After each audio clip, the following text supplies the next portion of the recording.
Olá, boa noite. Boa noite a todos. Nós vamos falar hoje um pouco sobre a poesia atual. Ou seja, vamos fazer um recorte dentro da poesia contemporânea. Então, vários autores trabalham essa questão de o fim das vanguardas, né? Então, após aquela geração modernista, primeira, segunda, terceira geração, fez experimentações, né, nos anos 50 e 60, concretismo, pós-concretismo, poesia praxis, poesia processo, aquela poesia mandada, a poesia postal, né? Os poetas tocavam correspondência. Os surrealistas também estavam aí, a geração do Piva, do Cláudio Villa. E isso foi até os anos 70, ali, final da ditadura, e teve a transição nos anos 80. Vários poetas se destacaram naquela época, né? Adélia Prado, Afonso Romão de Santana, esses, né, no fim daquela geração ali que já estava, já tinha as figuras do Drummond, claro, né, consagrado, já tinha a figura surgindo do Ferreira Goulart e outra figura do João Cabral de Melo Neto. Então aquela transição ali, 80 para 90. Nos anos 90, então nós vamos começar a fazer esse recorte dentro da contemporânea. Porque vários autores se destacaram e surgiram, né? Foi comentado sobre Manuel de Barros. Manuel de Barros, muita gente acha que começou nos anos 90, mas ele tem uma longa trajetória que se destacou nos anos 90, né? Então podemos dizer que ele tem apareceu a figura do Manuel de Barros com uma grande renovação. Mas outros poetas já começavam ali. Em BH foi interessante uma coleção. Eles fizeram em BH com vários poetas falando das suas carreiras, inclusive começando lá dos clássicos, né?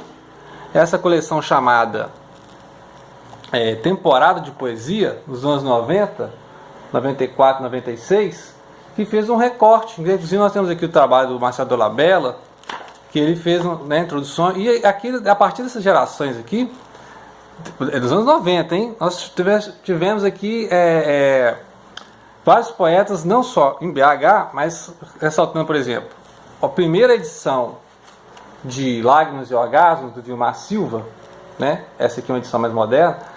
Ele começou junto com um poeta lá na Bahia, né? Água Preta, do Almir Zafeg. Ou seja, são poetas que, né, começaram nos anos 90, e o Vilmar Silva, junto com o Luiz Edmundo Alves, também estava em BH, e eles começaram a publicação, inclusive tem a Nome Livre, começou a fazer eventos, né, lá em 2003, 2004, e reunindo até o ápice ali com 2006, 2007, 2008, 2010, com as terças poéticas. E em 2009, o Vilmar Silva lança Portuguesia. O Vilmar lança o Portuguesia. O Vilmar hoje chama de Jamil Sesossi, né, gente? Lembrando. E aí ele lança o Portuguesia, que é um livro que ele reúne toda essa geração, que depois vai se destacar com o Poesia Sempre.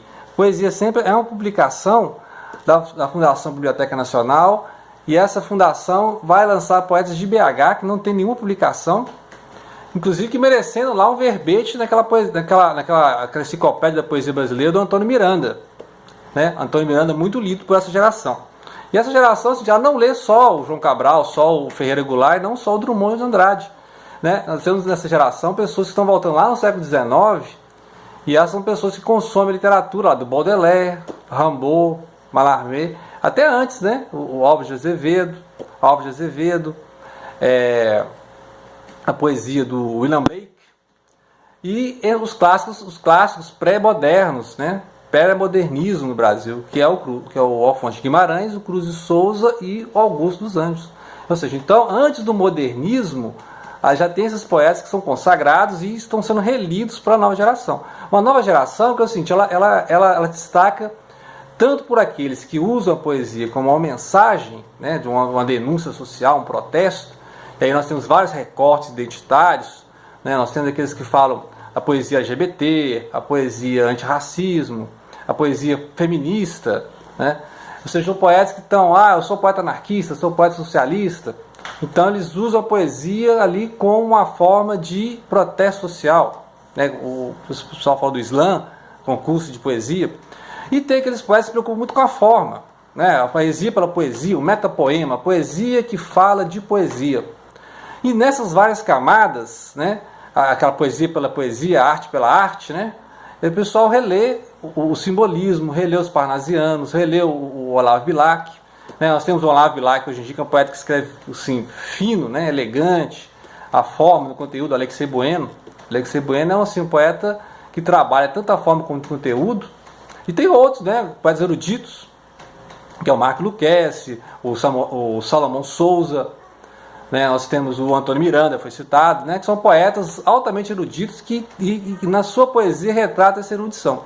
E temos aqui vários níveis da qualidade de poesia, né? Ou seja, não só o estilo do poeta, mas a qualidade. Aqueles poetas que são têm uma certa técnica, né? Uma certa criatividade, iniciante. Aqueles que se destacam pela técnica, não exatamente pela criatividade, ou seja, eles têm um bom conhecimento de métrica, de rima, mas eles não têm assuntos novos. E tem aqueles que eles têm uma técnica, né, apurada, uma técnica muito boa, e não são tão criativos, né? Aqueles que têm uma técnica não tão elaborada, mas são muito criativos, são vários temas, né? Ficção científica, terror. E tem aquele grande poeta que ele vai ser bom, ou seja, uma boa técnica, ou seja, ele já tem um bom estilo dele, qualidade, e ele vai ter um assuntos, ele vai ter conteúdos diversos, não vai ficar repetindo certas fórmulas, certos conteúdos já consagrados, né, do amor, da perda, da morte. E são assuntos que podem falar do cotidiano, pandemia, né? Então o Almir Zafeg é um poeta que ele tem um conteúdo, ele sabe de um tema e ele tem uma estilística própria sendo desenvolvida. O Vilmar Silva, que hoje é de Jamil Cesossi, também tem isso, ele tem uma técnica e agora ele tem que desenvolver vários níveis de criatividade para que essa técnica não fique repetitiva. Então eu acho interessante isso, destacar com os vários que você pode ler, ou seja, níveis de é uma poesia metapoema, é uma poesia que fala da poesia, que nós temos visto que tem vários poetas que se destacam por isso, ou seja, a forma de falar da poesia envolve a poesia falar de si mesma, coisa que já tinha com o João Cabral. Mas o João Cabral também usava a poesia como mensagem. O João Cabral usava a morte de Severina, ou seja, eu vou fazer uma poesia de protesto social, né? Ou seja, ele vai usar essa poesia para destacar os problemas do Nordeste, né? Cordel, né? Ele é um cordel social. Então eu acho importante fazer esse recorte, ou seja, a poesia que fala de alguma coisa e a poesia que fala de si mesma. E o recorte nos níveis de qualidade, ou seja, em que níveis os poetas têm técnica, conhecem da técnica, em que nível eles dominam a mensagem, o conteúdo, a criatividade do conteúdo. Então você tem poetas hoje, né? Neossimbolistas, né?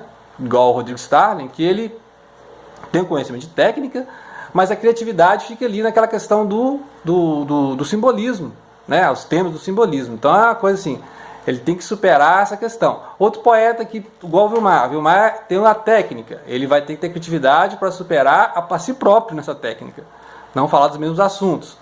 E se tem outros poetas, igual que eles usam a questão da performance, o Leci Souza é aquele poeta que ele usa o corpo, a voz, a digital, né? Os meios digitais também, na internet ele usa.